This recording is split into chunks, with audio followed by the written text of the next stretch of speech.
Bonjour à tous, on se retrouve dans ce nouvel épisode où je vais parler de la porte 5. Bon, déjà, si tu viens d'arriver, il faut savoir que si tu ne connais pas le Human Design, je t'invite à télécharger mon guide qui est gratuit juste en dessous. Tu peux aussi aller visionner les autres vidéos sur le Human Design, notamment sur qu'est-ce que le Human Design et comment l'appliquer. Et ici, chaque épisode est fait pour explorer ta croix d'incarnation. Donc si tu as la porte 5 dans ta croix d'incarnation, ce serait essentiel d'écouter cet épisode. Et bien sûr, pour aller plus loin, tu peux aller réserver directement une lecture avec moi.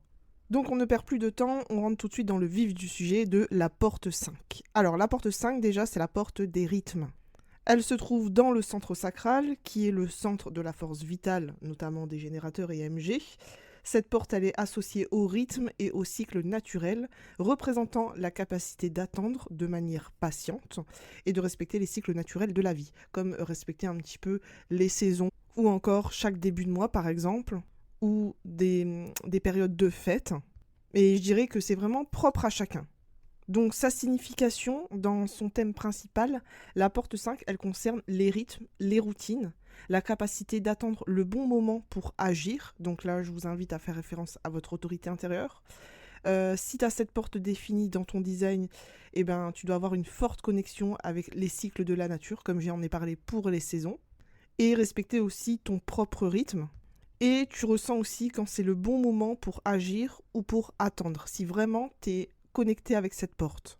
C'est une porte pour moi qui est quand même intuitive, et c'est une porte aussi qui a besoin de constance, mais c'est une constance qui est naturelle, qui est liée bien sûr au comportement et aux habitudes, et ça va te donner une structure, une stabilité, une régularité dans ta vie quotidienne. Dans un sens, ça peut être apaisant et rassurant, mais c'est pas forcément rigide. Tu peux changer de rythme, tu peux changer de constante, tu peux changer ton comportement et tes habitudes.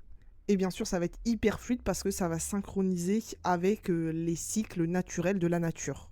Donc disons qu'en hiver, t'aimes bien prendre un chocolat chaud et en été, bah, tu vas boire quelque chose de plutôt frais. Donc, ce qu'on peut retrouver en thème de non-soi dans la porte 5, c'est le fait de vouloir forcer les choses, le fait de ne pas respecter le timing naturel. C'est un petit peu comme si tu fêtais Noël en novembre.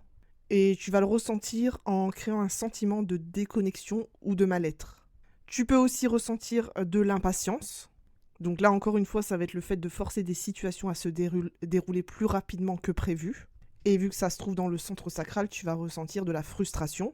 Le thème de non-soi aussi, ça peut te pousser à ignorer ton propre rythme et tes cycles naturels. Si par exemple tu as l'habitude de te lever dans le calme et que tu fais ça tous les jours depuis des années et que d'un coup tu essayes de bousculer ça en te levant très rapidement, en prenant pas de temps pour toi, ça peut entraîner un stress et un sentiment de ne pas te sentir à ta place. Ou encore, tu peux avoir ce sentiment de stagner, ce qui va t'amener à prendre des actions qui ne sont pas alignées.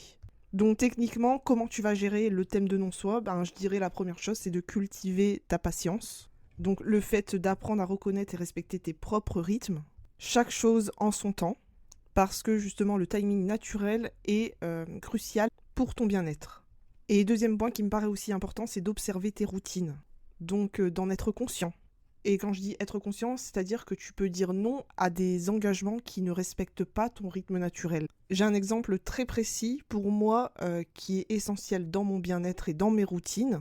Il est hors de question que je me réveille très tôt, ça se fasse de façon routinière. Hein. Bien sûr, quand je dois prendre l'avion, ça, j'ai pas le choix. Je dois faire en fonction de l'horaire de mon avion. Mais dans mes routines, par exemple, mon mari, à un moment, il travaillait très tôt le matin, il travaillait à 4h du matin, et il se levait environ vers 2h du matin. Pour moi, c'est impossible de faire ça. Et peu importe le travail que je fais, peu importe ce que je gagne, je ne suis pas capable de le faire. Ça ne respecte pas mes routines et je ne peux pas aller au-delà de ça.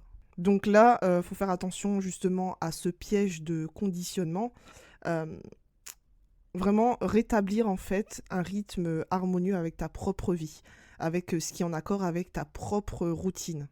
Donc, je viens déjà d'en parler, mais en Jenkins, l'ombre, ça va être l'impatience.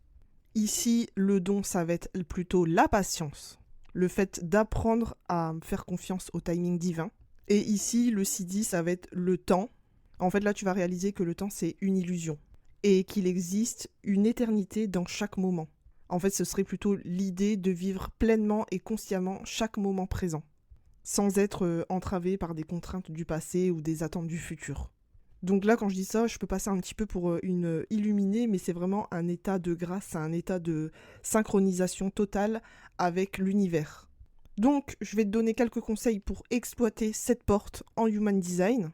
Donc, première chose, tu te réfères à ta stratégie et ton autorité.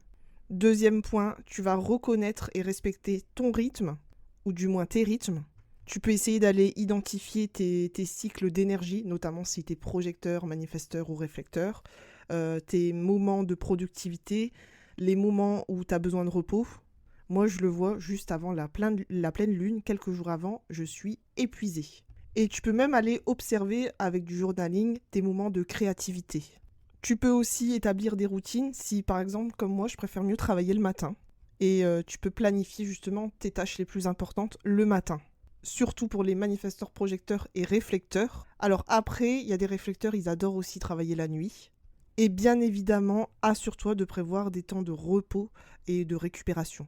Troisième point qui me paraît essentiel, ce serait de cultiver ta patience. Donc ça t'invite vraiment à te connecter au moment présent et accepter le cycle naturel de la vie. Et du coup, faire confiance au timing divin. Quatrième point, je dirais de créer un environnement harmonieux. Donc, notamment chez toi, mais aussi passer du temps dans la nature et aménager un espace de vie ou de travail qui va favoriser du calme et de l'apaisement. Cinquième point essentiel, bien sûr, écoutez votre sacral si vous êtes générateur ou MG. Donc, j'ai fait aussi un podcast complet sur se reconnecter avec le centre sacral. Sixième point, il faut que vous acceptez de vous adapter. Donc, il faut comprendre que même si tu as des routines, il est important de rester flexible. Parce que tes rythmes, ils peuvent changer. Tu peux passer d'une période très calme à une période très active.